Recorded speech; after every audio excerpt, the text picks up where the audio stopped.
양과 염소의 구분에 대해 봤죠. 마지막 날이 분명히 있을 것이다. 중간은 없을 것이다.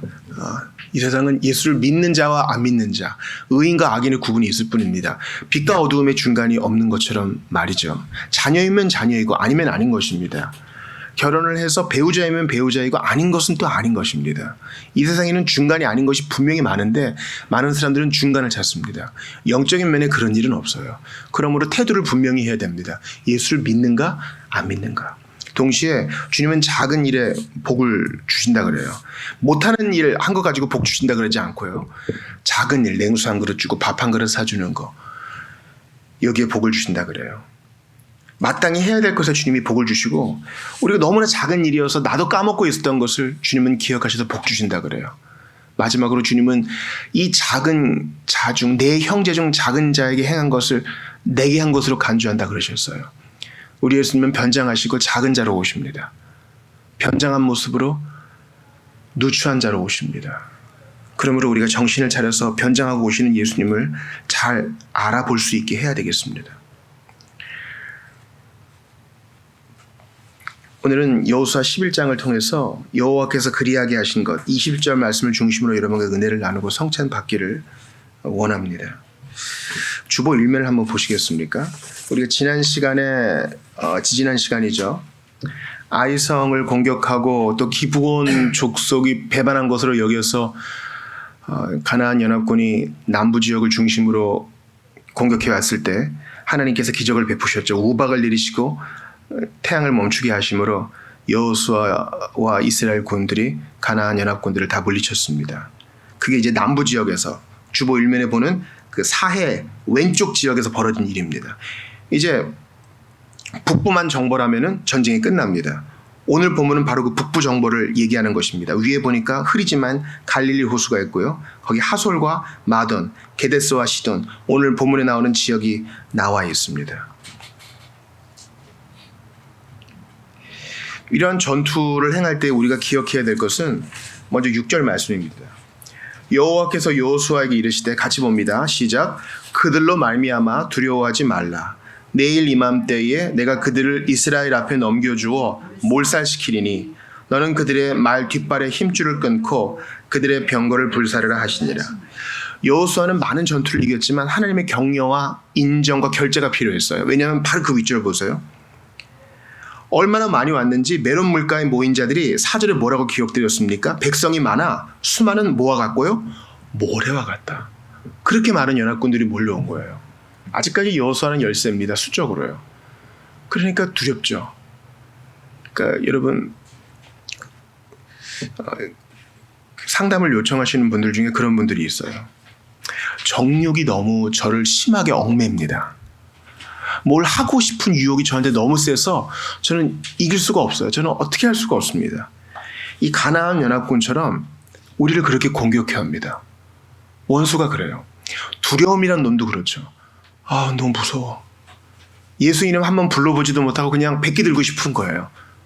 여러분 세상과 마귀와 유혹의 세상과 마귀와 육신의 공격이 이렇게 무서운 겁니다. 만만하지 않아요. 철로 역정을 보면 아볼론이 얼마나 무섭습니까? 또 사자의 울음소리가 얼마나 무섭습니까? 그러나 자세히 보면 묶여 있잖아요. 그러므로 우리는 6절의 주님의 격려가 계속 필요해요. 두려워하지 말아라. 내가 이미 저들을 너에게 넘겨주었다. 내가 너 대신 싸워준다. 8절 보세요. 여호와께서 그들을 이스라엘의 손에 넘겨주셨기 때문에 그들은 이길 수 있었습니다. 이게 우리의 영적 전투의 맥락이에요. 우리는 이미 이긴 전투를 싸우고 있는데 두려운 건 마찬가지예요. 할 수 있을까? 그냥 포기하고 싶고 해보기도 전에 기권하고 싶고 그래요. 그러나 하나님이 함께 하시기 때문에 우리는 이겨낼 수 있습니다. 여러분 6절에 보면은 하나님께서 이들을 이기게 하신 후에 요구하시는 게 뭐예요? 말 뒷발에 힘줄을 끊고 그들의 병거를 불사르래요. 얼마나 아까워요? 여러분 말이 전투용 말이 비싸요. 야생마가 아니라 기르는 말들은 얼마나 손이 많이 가는지 몰라요. 이 편자도 갈아줘야 되고 번식도 시켜줘야 되고. 여러분 그 경마하는 말이 사람보다 더 비싸게 먹는 거 아시죠? 그 전쟁에 나가는 말을 얼마나 관리해 줘야 되는지 몰라요. 이 귀한 자원인데 왜 그 뒷발에 힘줄을 끊어서 못 쓰게 해요? 이거는 이스라엘 왕 세우실 때도 마찬가지 주님이 요구를 하세요. 왕의 요구가 뭐예요? 말을 많이 갖지 말라 그러잖아요. 아니, 자국의 영토와 국민을 보호하기 위해서 전투용 말을 갖는 게 당연한데 주님이 왜 그러시나? 말 의지하지 말고 하나님을 의지하라는 거예요. 영적인 면에서 그런 겁니다. 시험 보는데 준비도 하지 말고 공부도 하지 말고 시험 보라는 뜻이 아니에요. 하나님을 의지하는 신앙 위에서 그것 하라는 뜻입니다. 병거도 마찬가지입니다. 여러분, 이 시기가 철기와 청동기가 같이 있는 시기예요. 그러니까 병거는 상당히 귀한 거죠. 병거가 너무 귀해서 애굽에서 막 수입됐다 그러잖아요. 근데 이걸 다 부수고 불살라 버렸대요. 전쟁의 이김과 승리가 하나님께 있음을 인식하라는 거예요. 눈앞에 여러분 말이 많고 병거가 많으면 우리는요 100% 하나님께 의지 안 해요. 이건 제가 장담하는 것입니다. 와, 슈퍼볼 같은 거, 우리나라에 슈퍼볼 없죠. 슈퍼볼은요 우리나라 로또의 수배가 됩니다. 뭐 견줄 수가 없어요. 이런 슈퍼볼 같은 거 한번 당첨되면 그걸로 뭐 주님도 섬기고 선한 사업도 많이 하고 그럴 것 같잖아요. 그럴 일은 없어요. 우리에게 영생이 보장되고 막강한 부가 보장되고 막강한 권력이 보장되고 상상도 못할 그런 힘과 재물이죠. 그러면 여호와를 의지할 일은 거의 없습니다. 우리가 안 가져봤기 때문에 막 호언장담하는데요. 아니요. 그래서 경건한 자가 이렇게 기도하잖아요. 나로 너무 부하지도 너무 빈궁하지도 말게 해달라는 게 바로 그거예요. 오늘 본문 11장을 보면서 여러분이 좀 잔인하다 하고 느끼신 부분이 있을 거예요. 한 사람도 남기지 말고 다 쳐 죽여라. 불태워라. 이게 신약시대를 사는 우리에게 문자적으로 적용되지 않는 거 아시죠? 세상과 마귀와 육신의 유혹을 모두 끊어내되 하나도 남김없이 다 끊어내라는 뜻입니다. 근데 예수님도 우리가 듣기에 여호수아 11장만큼 불편한 말씀을 하세요. 제가 지난 시간에 말씀드렸다시피 신약성경에서 지옥에 대해서 불타는 불에 대해서 가장 많이 언급된 것은 예수님의 입을 통해서예요. 90%가 복음서에 나옵니다. 근데 예수님은 복음서에서 여호수아 11장만큼 다 쳐죽여라 하는 것만큼 불편한 얘기를 하세요. 네 눈이 범죄케 하느냐? 그럼 빼버려라. 이 말씀 문자적으로 지키는 사람은 없어요. 물론 지키는 사람 몇몇이 있긴 했죠. 차라리 외눈으로 천국에 들어가는 것이 두 눈 온전히 가지고 불타는 불에 들어가는 것보다 낫다 그러셔요. 네 손이 범죄케 하느냐? 찍어버려라. 차라리 손 하나로 천국에 들어가는 것이 낫지 영원히 꺼지지 않는 불에서 죽고 싶어도 죽지 못하는 곳에서 온전한 백체를 가지고 들어가는 것보다 훨씬 낫다. 주님 말씀하세요. 이게 뭘 얘기하는지 아시겠죠? 주님은 단호한 입장을 취하라 하세요. 가능성을 남겨두지 말라 그러세요. 이건 우리 각자 적용해야 될 부분이에요. 이건 다 했어요. 이건 다 주님 보시기에 그래도 깨끗해. 사람들에게 보여줄 만한 부분은 깨끗해. 그러나 은밀한 부분에서 이건 그래도 내가 놓지 못할 부분이야. 목사님, 나는 이거 안 하면 난 죽어요. 아니요. 주님은 싸워보지도 않고 항복하지 말아라 하셔요. 이 세상을 살아가면서 온전함을 추구해야 됩니다. 이 정도면 됐다 하는 자 중 대다수가 예수님이 그렇게 미워하시던 바리새인들이었어요. 그러므로 믿음의 싸움을 계속해서 감당해야 됩니다. 아직까지 주님의 칼날에 쳐 죽이지 않았던 우리의 소욕들, 욕심들 쳐부수며 나아가야 돼요. 히브리서 기자가 뭐라 그럽니까? 너희는 아직까지 피 흘리기까지 싸워보지도 않고 그냥 즉각 넘어가는구나. 우리는 싸워야 됩니다. 오늘 온라인으로 예배하시는 분들도요. 그래도 나는 괜찮다 하는 마음, 그런 마음 드는 순간 영적 빨간색 적색등이 경고등이 들어왔다는 사실을 기억하셔야 돼요. 칼날로 다 쳐 죽여야 됩니다. 이제 여호와께서 그리하게 하신 것 20절 말씀을 중심으로 말씀을 잠깐 나누고 청찬 받겠습니다. 20절 같이 읽어볼게요. 시작. 그들의 마음이 완악하여 이스라엘을 대적하여 싸우러 온 것은 여호와께서 그리하게 하신 것이라. 그들을 진멸하여 바치게 하여 은혜를 입지 못하게 하시고 여호와께서 모세에게 명령하신 대로 그들을 멸하려 하심이었더라. 이 말씀을 액면 그대로 보면 하나님께서 모든 것을 다 정하시는구나. 이걸 알 수 있어요. 근데 몇몇 어구가 마음에 걸리죠. 은혜를 입지 못하게 하시고, 아니 하나님은 다 은혜를 주시는 분 아닌가? 누구에게는 은혜를 주고 누구에게는 은혜를 안 주는 분인가? 아까 주볼면 봤지만 남쪽에서 전쟁을 치르고 북쪽에서 전쟁을 치른 것은 다 여호와께서 그리하게 하신 거예요. 남쪽의 큰 전투는 뭡니까? 기브온이 배반한 것 때문에 가나안 남부 연합군이 모였잖아요. 저거 응징해야 된다. 그것도 하나님이 하신 거라는 뜻이에요. 이 하나님의 작정을 먼저 이 악인들, 그리스도를 거부한 자들의 심판에 결부지어 생각해 봅시다. 왜 가나안 족속들이 심판을 받았어요? 주님께서 그리하게 하신 겁니다. 그 싸움에 왜 나오게 하셨어요? 주님이 그리하게 하신 것입니다. 하나님은 이렇게 복음을 거절하고 하나님을 거부하는 자들을 심판하십니다. 여기에는 어떤 결정론적이고 운명주의적 요소가 없어요. 사실 하나님의 편에서는 모든 게 결정되어 있죠. 주보 3면에 암송송가 한번 읽어봐요. 111 같이 한번 외우는 심정으로 읽어볼게요. 모든 일을 시작. 모든 일을 그 마음의 원대로 역사하시는 자의 뜻을 따라 우리가 예정을 입어 그 안에서 기업이 되었으니. 이 예정, 성경에는 predestined라 그래요. NIV에서는 그렇게 나와 있죠. 이 예정에 대해서 갑론을박이 있어요. 그리고 어떤 편견 없이 에베소 1장 11절을 보면 하나님이 모든 것을 다 정해놓으셨다는 걸 알 수 있어요. 택자건 유기자건 모든 일이라 그래요. 이 모든 일이란 건요, 철학적으로 엄청난 개념이에요. 하나도 예외 없이 하나님이. 그러니까 하나님은 세상을 창조하셨을 뿐만 아니라 개미 한 마리 죽고 사는 문제까지 주님이 다 개입하신다는 사실을 기억해야 돼요. 안 그러면 하나님이 아니에요. 그렇죠? 모든 일을 그 마음의 원대로. 하나님의 뜻, 원은 뜻이죠. 하나님의 뜻은 선하죠. 그러니까 그분이 하시는 모든 일은 예정이든 택자를 정하시든 유기된 자를 정하시든 그건 다 선한 거예요. 가나안 족속을 징벌하시는 것도 모두 다 칼날로 치시는 것도 선한 거예요. 이건 우리가 판단할 수 없는 겁니다. 계속 봐요. 원대로 역사하시는 자의 뜻을 따라 우리가 구원받은 것도 택자가 된 것도 하나님 뜻이란 거예요. 우리가 예정을 입어 세상이 지어지기 전에 시간이 시작되기도 전에 우리를 미리 정하신 거예요. 그 안에서 기업이 되었다. 하나님의 자녀가 되었고 천국을 상속받을 자가 되었다는 뜻입니다. 이것은 운명론과 결정론처럼 보일 수 있어요. 언제? 하나님의 시각으로 봤을 때. 주기도 할 때 뭐라 그래요? 뜻이 하늘에서 이루어진 것 같이 땅에서도 이루어지이다. 하늘에서는 하나님의 뜻이 하나님의 결정대로 다 이루어져요.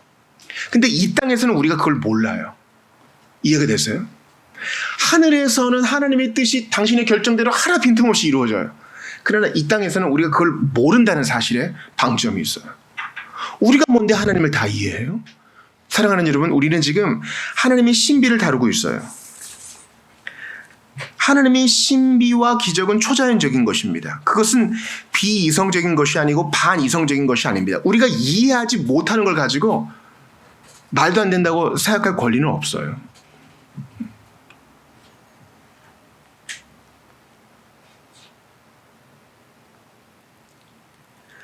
이것이 성경의 기록 안에서 계속 반복되는 것을 한번 생각해 보세요. 가룟 유다를 지난주 새벽에 여기서 나눴는데요. 가룟 유다는 왜 예수님을 팔았습니까? 그의 마음에 사탄이 들어갔죠. 그는 돈꽤 맡은 자였어요. 이스라엘의 독립을 바랐습니다. 여러 가지 이유가 있었죠. 왜 예수님을 배반했습니까? 잘 모르겠어요. 결정적인 이유가 안 나와요. 그냥 그렇게 된 거예요. 은삼십의 8일이라는 예언이 유다의 손으로 이루어진 겁니다. 성경을 찾아볼게요. 마태복음 26장이에요.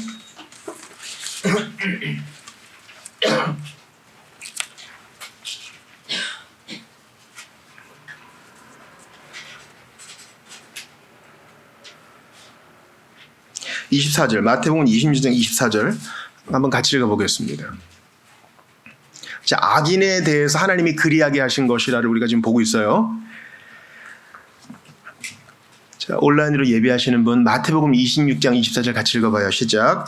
이 인자는 자기에 대하여 기록된 대로 가거니와 인자를 파는 그 사람에게는 화가 있으리로다. 그 사람은 차라리 태어나지 아니하였더라면 제게 좋을 뻔하였느니라. 이게 뭐예요? 하나님이 다 정해놓으시고 당신 뜻대로 다 하시니 우리는 꼭두각시 인연과 같네요. 그렇게 말할 수가 없는 것입니다. 유다는 3년 동안 주님을 따라다니면서 복음을 들었기 때문에 거절할 수 있었어요. 이 땅에서는 그럴 수 있다는 것입니다.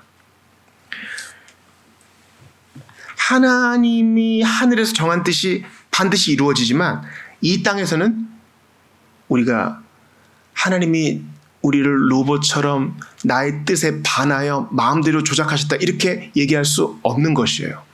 유다는 항거할 수 있었는데 항거하지 않은 것입니다. 생각해 보세요. 유다는 사도로 부름도 받았어요. 둘씩 짝을 지어서 복음 전하는 그 자리에서 자기 손으로 기적도 행했다고요. 그런데도 끝까지 거절한 것입니다. 그러므로 가나안 족속들 여호와께서 그리하게 하신 것이라 멸절된 사람들은 하나님 앞에 항거하고 불합리하다 말할 수 없어요. 그들은 소문을 계속 들었습니다. 여호와가 이스라엘 백성과 함께 하신다. 라합도 돌이켰다더라. 기브온 족속도 돌이켰다더라. 돌이키면 산다더라. 알고 있었지만 항거한 거예요. 거기에 대해서 주님은 책임을 물으십니다. 그래서 하나님은 선하신 분이에요. 하나님은 복음을 거절한 자를 심판하실 때도 선하셔요. 왜냐하면 의로운 분이시니까. 성경을 하나 더 찾아볼게요. 요한복음 11장 찾아볼게요.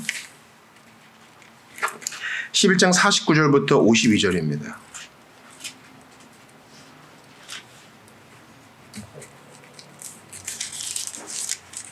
대제사장 가야바가 자기가 무슨 얘기를 하는지도 모르면서 예수님의 사형을 유도합니다.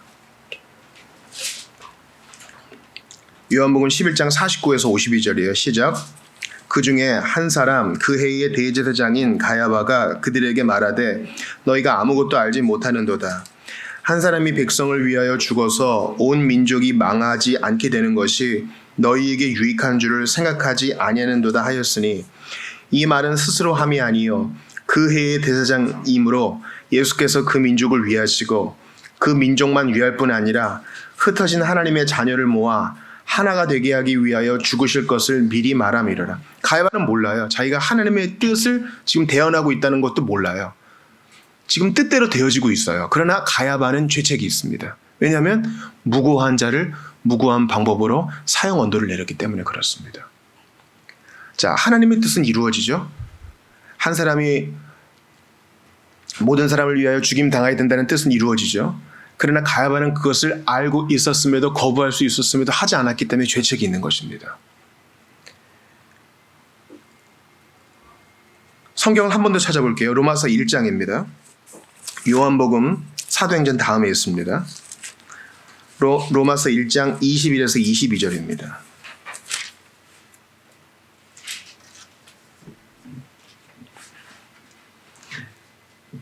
아주 결정적인 본문이에요. 두 절만 읽어보겠습니다. 로마서 1장 21, 22절 시작.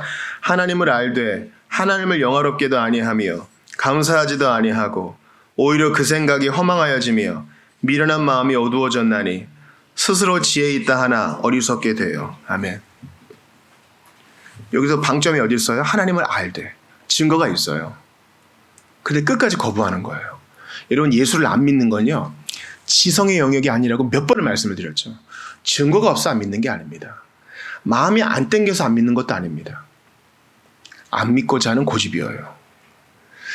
곤충을 연구한 아주 탁월한 그 과학자가 우리나라에 계세요. 그분은 신자 아니에요.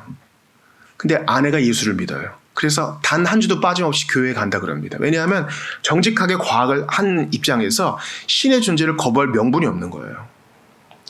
여러분 과학적이란 것이 기독교의 잣대에 그대로 적용될 수 없는 걸 아셔야 돼요. 과학이라는 것은 계속 반복할 수 있는 실험이 반드시 게재되어야 됩니다. 그러나 기독교 신학은 역사를 공부하는 것과 같은 거예요. 역사는 반복될 수 없는 것이죠. 그래서 그 과학자는 매주 교회에 가서 성경책도 들춰기면서 하나님께 생명을 거는 사람들을 들여다본다는 거예요. 자기도 신앙을 갖고 싶은 겁니다. 그러한 마음에 속히 주님께서 빛을 비춰주시기를 바랍니다. 그런데 로마서 1장 21, 22절은 뭐라 그럽니까? 자기는 지혜 있다고 하지만 하나님이 알고 계신다는 것을 알면서도 끝까지 거부하는 거예요. 여기에 대해 주님이 책임을 물으신다는 겁니다. 가나안 족속처럼.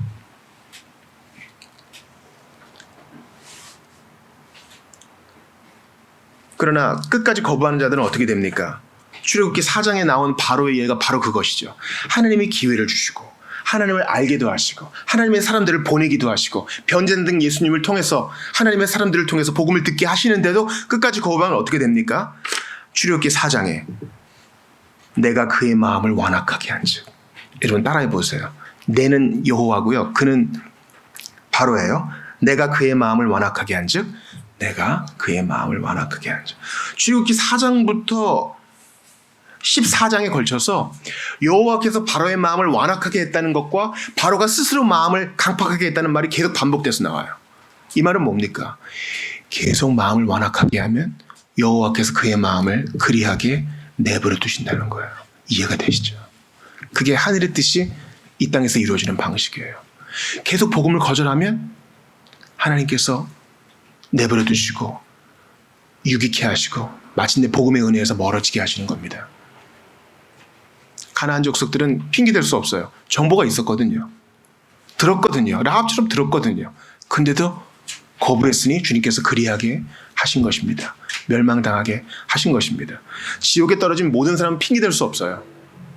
내가 네가 알아들을 수 있게 말해 주었는데도 너는 듣지 않았다. 너는 어느 장례식장에서 깨달았지. 아, 끝나면 다 심판을 받게 될 수 있겠구나. 내가 어릴 때 들었던 성경 말씀을 너는 기억하고 있었을 것이다. 그런데도 너는 거부하였다. 지옥에 있는 모든 사람은 핑계댈 수 없어요.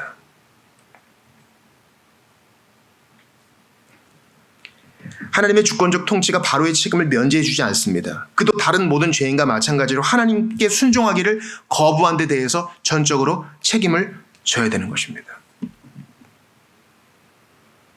이제 하나님께서 악인들을 그리하게 하신 것과 반대로 의인들, 예수 믿는 사람에게는 어떻게 했나 봅시다. 예수 믿는 사람한테도 이러한 작정이 있을 거 아니에요. 제일 중요한 성경을 찾을게요. 로마서 9장입니다. 찾아보겠습니다. 로마서 9장 10절부터 18절이에요.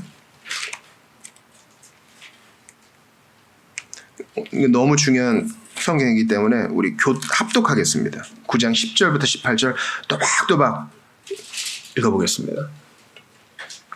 로마서 9장 10절부터 18절이에요. 그뿐 아니라부터 읽을게요. 시작. 그뿐 아니라 리브가가 우리 조상 이삭 한 사람으로 말미암아 임신하였는데 그 자식들이 아직 나지도 아니하고 무슨 선이나 악을 행하지 아니한 때에 택하심을 따라 되는 하나님의 뜻이 행위로 말미암지 않고 오직 부르시는 이로 말미암아 서게 하려 하사 리브가에게 이르시되 큰 자가 어린 자를 섬기리라 하셨나니 기록된 바 내가 애굽은 사랑하고 에서는 미워하였다 하신가 같으니라. 그런즉 우리가 무슨 말을 하리요? 하나님께 불의가 있느냐? 그럴 수 없느니라. 모세에게 이르시되 내가 긍휼히 여길 자를 긍휼히 여기고 불쌍히 여길 자를 불쌍히 여기리라 하셨으니 그런즉 원하는 자로 말미암음도 아니요 다른 박질 하는 자로 말미암음도 아니요 오직 긍휼히 여기시는 하나님으로 말미암음이니라. 성경이 바로에게 이르시되 내가 이 일을 위하여 너를 세웠으니 곧 너로 말미암아 내 능력을 보이고 내 이름이 온 땅에 전파되게 하려 함이라 하셨으니 그런즉 하나님께서 하고자 하시는 자를 긍휼히 여기시고 하고자 하시는 자를 완악하게 하시느니라. 아멘. 사랑하는 여러분, 이거예요. 여기에 대한 논리적 귀결은 무엇입니까? 아, 이 사람들이 왜 이렇게 되었는가? 복음을 거절했기 때문에 하나님이 그들을 그리하게 하셨고 그들이 유기되게 하셨고 마침내 심판받게 하셨구나. 근데 나는 그렇지 않네. 나는 믿었으니 하나님께서 내게 복을 주시겠네. 나의 믿음을 자랑으로 삼을 수 없다는 거예요. 그럼 난 왜 이렇게 멸절당하지 않았지? 그 이유가 나에게 없다는 것이에요. 로마서 9장에 17절 하나님의 능력이 나타나고 하나님의 이름이 드러나고 주님의 찬양을 위해서 멸망당해야 될 나를 하나님이 그냥 불쌍히 여겨주신 것 때문에 내가 이렇게 안 된 거예요. 이해가 되시죠? 제가 일부러 로마서 9장 10절부터 보자 그랬잖아요.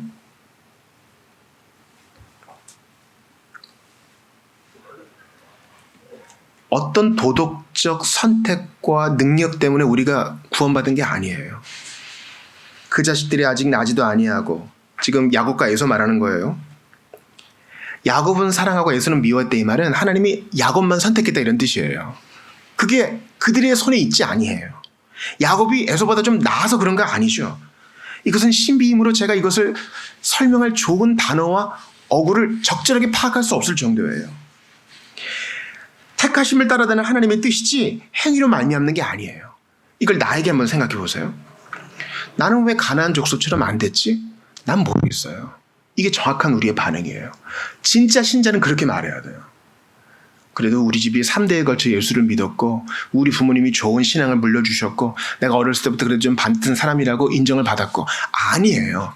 아니라고. 우리는 본질상 다 진노의 자녀예요. 여호수아 11장에서 계속 나온 것처럼 칼날로 쳐서 멸절당해야 될 사람이 나였어요. 대제사장 가야바처럼 예수를 싫어하던 자였어요. 가룟 유다처럼 예수를 팔아먹고 싶었던 자였다고요. 하나님을 알았는데 믿기를 거부했던 자가 나였어요. 그런데 보세요. 하나님께는 불의가 없어져서 15절 보세요. 긍휼히 여길 자를 긍휼히 여기고 불쌍히 여길 자를 불쌍히 여기셨습니다. 나를 그렇게 대해주셨어요. 내가 뭔데? 모르겠어요. 하나님의 뜻대로 나를 불러 모으신 거예요. 여러분, 가나안 족속들이 아주 많을 거 아니에요. 근데 그 중에 구원받은 사람이 누구예요? 라합과 그의 가족들. 그죠? 그 집에 있는 사람은 안 죽었잖아요. 그리고 기브온 족속들. 나머지는 싹 전멸당했어요. 왜 그들만 구원받았을까요? 모르겠어요. 하나님이 그들에게 이스라엘 하나님에 대한 소식을 듣고 마음을 열 믿음을 주셨던 것 같아요. 내 친구를 보세요. 내 지인들 보세요. 고륙지친을 보세요. 예수 안 믿는 사람들이 대단히 많아 보여요. 근데 하필 왜 나예요? 예수 믿는 것은 짐이 아니라 그 많고 많은 사람 가운데 하나님의 택하심이 내게 믿음으로 드러난 거예요. 나는 믿는 일이 어렵지 않았어요. 주님이 선물로 주셨으니까. 나는 회개하는 일이 고역이 아니었어요. 주께서 선물로 주셨으니까. 다른 사람에게는 안 줬어요. 아직 시간이 경과되지 않아서 드러나진 않았지만 지금 현재로서는 그래요. 내게 믿음과 회개를 선물로 주신 주님, 나를 그냥 불쌍히 여겨주셨기 때문에 그렇게 된 것입니다. 그러므로 우리가 할 일은 무엇입니까? 엎드려 하나님을 찬양하는 것밖에 없습니다. 이해할 수 없으나 하나님께 굴복하는 것입니다. 여러분, 우리가 지금 여기 왜 있어요? 우리가 어쩌다가 지금 이러한 형편에 처하게 된 것입니까? 왜 이 직장에 있습니까? 왜 이 가정에 있습니까? 지금 왜 이런 삶의 정황 가운데 있습니까?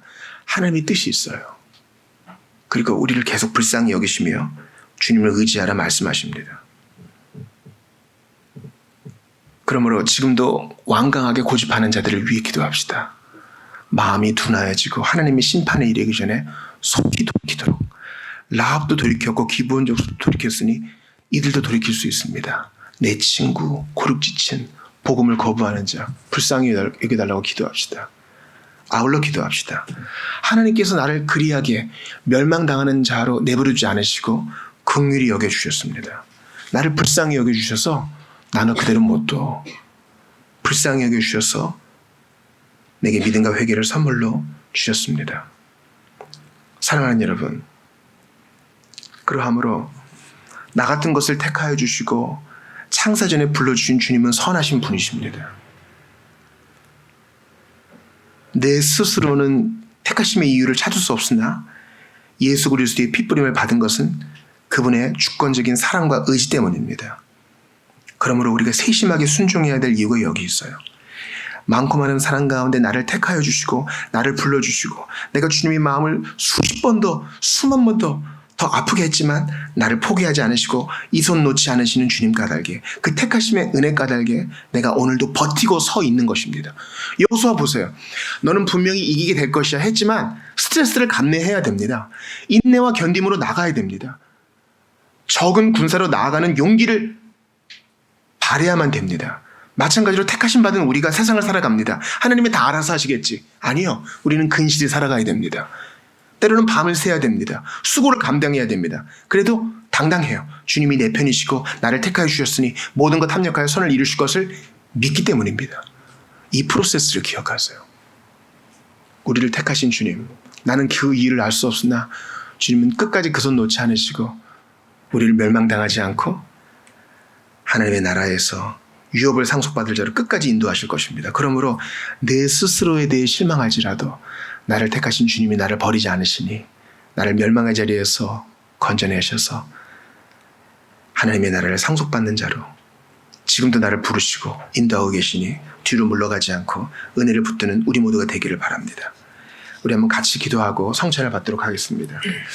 사랑하는 성도 여러분, 나는 가룟 유다와 같아요. 얼마나 주려느냐, 예수 믿으면 얼마나 주려느냐, 이렇게 예수를 팔아치우는, 내가 예수 믿고 덕봉이 뭐가 있어, 예수님 마음을 아프게 하는 사람 같아요.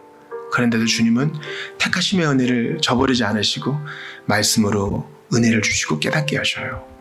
가나안 족속처럼 칼날에 다 멸절돼야 되는 지옥불에 떨어져야 될 사람인데 주님이 택하여 주셔서 이날 이 시까지 그리스도를 믿고 인내하며 살게 하셨습니다. 택하심의 은혜를 믿고 나도 나를 신뢰하지 못하지만 예수 믿고 살아가게 도와주시고 나에 대한 실망감에 매몰되지 말고 은혜를 구하며 살게 도와달라고 주신 말씀 듣고 한번 같이 기도하겠습니다. 하나님께 감사합니다. 주님, 나는 가나안 족속과 다르지 않습니다. 대제사장 가야바와 다르지 않습니다. 예수를 팔아치운 가룟 유다와 다르지 않습니다. 애굽의 바로와 다르지 않습니다. 오히려 더한 자입니다. 그런 나에게 이 믿음을 주시니 감사합니다. 믿음으로 주님 앞에 나아가는 제가 될 수 있도록 도와주시고 뒤로 물러가지 않도록 도와주시옵소서. 쓸데없는 자를 구원하여 주시는데 주님 도와주시옵소서. 아버지, 주의 은혜를 찬양합니다. 하나님 함께하여 주시옵소서. 은혜를 더하여 주시옵소서. 간절히 기도하오니 은혜를 더하여 주시옵소서. 하나님 아버지, 야곱이 에서보다 낫지 않았듯 저는 비신자보다 도덕적으로 우월하지 않습니다. 내가 참 마음에 안 들고요, 답답하고 한숨이 납니다. 그런데 주님은 네가 가나안 족속과 다를 바 없다. 너는 가룟 유다보다 나을 게 없다. 너는 가야바보다 나을 바가 없다. 애굽의 바로보다 나을 바 없다. 이 사실을 분명히 깨닫게 하시고 택하심으로 되는 그 은혜를 다시 붙들게 하시니 감사합니다. 내가 뭔데 예수 그리스도의 피뿌림을 받았습니까? 내가 뭔데 믿음과 회개를 선물로 받았습니까? 알지 못하나 찬양케 하시는 주님의 뜻만이 드러나기를 원합니다. 주님, 세심하게 순종하기 원합니다. 이런 은혜를 받았는데 가만히 있을 수 없습니다. 뜨거운 마음을 주셨으니 작은 일에 충성하는 저희가 될 수 있게 하시고 이제 성찬 받고자 합니다. 나 같은 것 위에 더 도덕적으로 탁월한 자도 많은데 나 같은 것 위에 피를 흘리시고 몸을 씌워주셨으니 내가 무엇을 아끼겠습니까?